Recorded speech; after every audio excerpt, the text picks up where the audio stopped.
Hi, this is Jessica Darmoni, and you are here with me, Cboe Digital TV, where we talk about all things regulated crypto markets. I am here with a really special guest, Lindsay Danas Cohen from Nillion, and she represents the DeFi decentralized side of things. So I'm very excited to have her here today. Thank you for joining us. Can you tell me a little bit about your background and what you do at Nillion? Sure. Thank you so much for having me. I am a lawyer, securities lawyer by trade. I have been a lawyer in the crypto Web3 space for the past 5 years. Most recently, I was at Coinbase as Associate General Counsel for yield generating activities.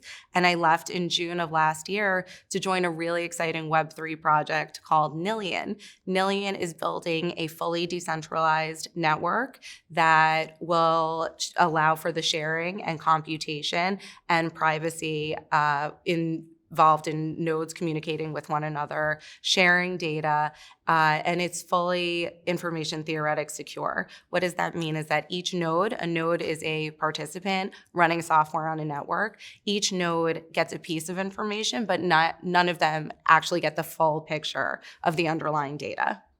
Okay, so very secure, very secure. Okay.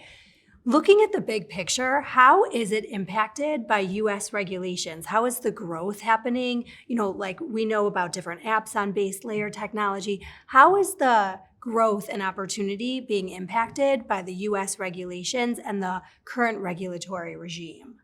Sure. So, look, of course, operating in a nascent technology and industry always comes with its challenges. There's growth and obstacles to overcome.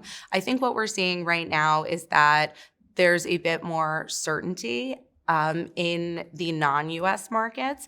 That doesn't mean that we are not playing in the US sandbox and won't offer services at some point to US persons who want to participate in the network. When Nillion achieves full decentralization, the foundation will run it and it will be available to any participants who run a node that connects to the network. But that being said, we are seeing a lot of tricky and new cases and case law coming out of the regulators in the US that are making it such that projects like mine, we happen to have all of our devs operating abroad. They are all living in Amsterdam, and most of my team, to be fair, is outside of the US. But we are seeing more certainty there, which allows us to kind of focus on building and development as opposed to worrying as much, certainly in these very early days, about regulators coming for us as a financial services product, because we really view ourselves as technology. Okay. Have there been like legal cases or jurisdictions or regulations in the past couple of months that have maybe shown light on how the US is going to regulate DeFi, or have there been cases that have given you examples on how you should approach the US regulated markets? Sure, that's a great question. We're highly focused on regulatory compliance, and the network that we're building is focused on existing regulations and allowing market, participants who choose to build on top of us to meet existing regulatory standards like GDPR, for example.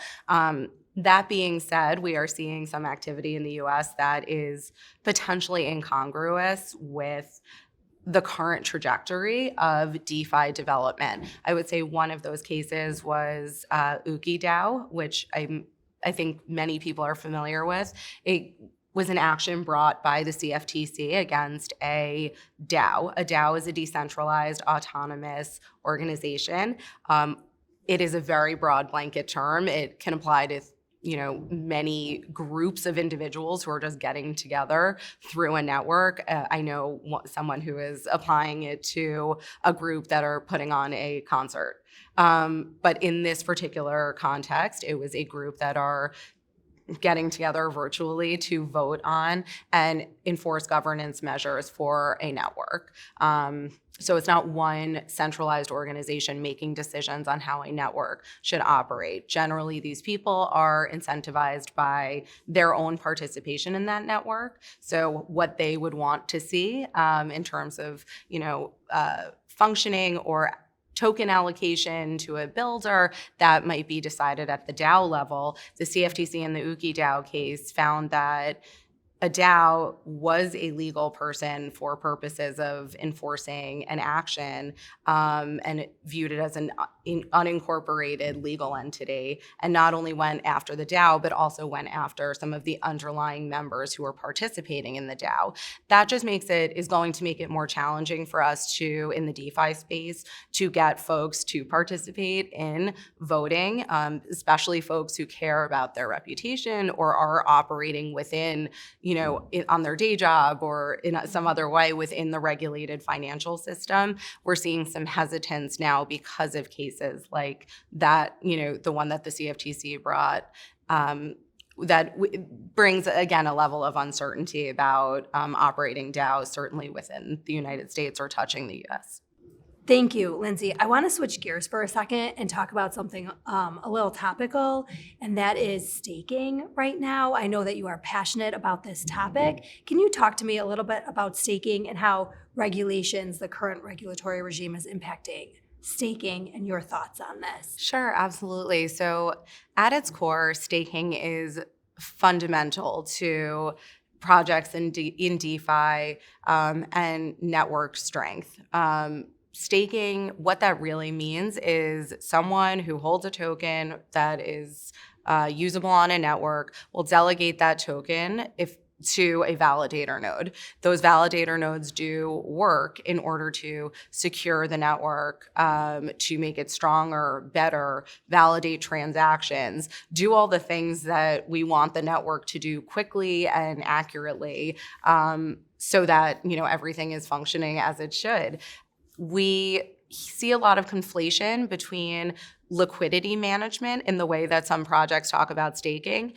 They really just mean hold your token so that there's fewer tokens out floating in the market, and we will reward you. The type of staking that is fundamental to the industry and integral to certainly DeFi projects' success, but I would say other just network success generally, is staking the way I described it, with nodes performing validations. So we did see a case recently where the SEC took issue with the way that those staking services were being offered. And I think it's potentially a good step forward for us to get some clarity, because it was always kind of this question of how can centralized actors offer staking services to retail users in a way that's going to be regulatorily compliant.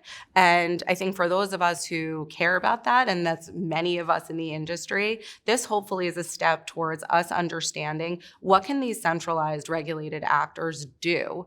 How can they perform these services? How can they market them? How do they position them to a retail user so that at the end of the day, staking can continue and be as a critical part of the infrastructure, and also be offered in a way that allows retail users to participate in that activity, because it is so important for overall adoption of crypto and understanding of how networks work. Wow. Okay. Yes, that's interesting. I really appreciate you explaining the staking and how it validates the blockchain. That's really interesting. Thank you. I didn't know that, and I'm sure our audience may not have known that either, so thank you. And I really appreciate you being here. It's been very educational to speak with you. Thank you so much. You're welcome back anytime. Thank you for having me.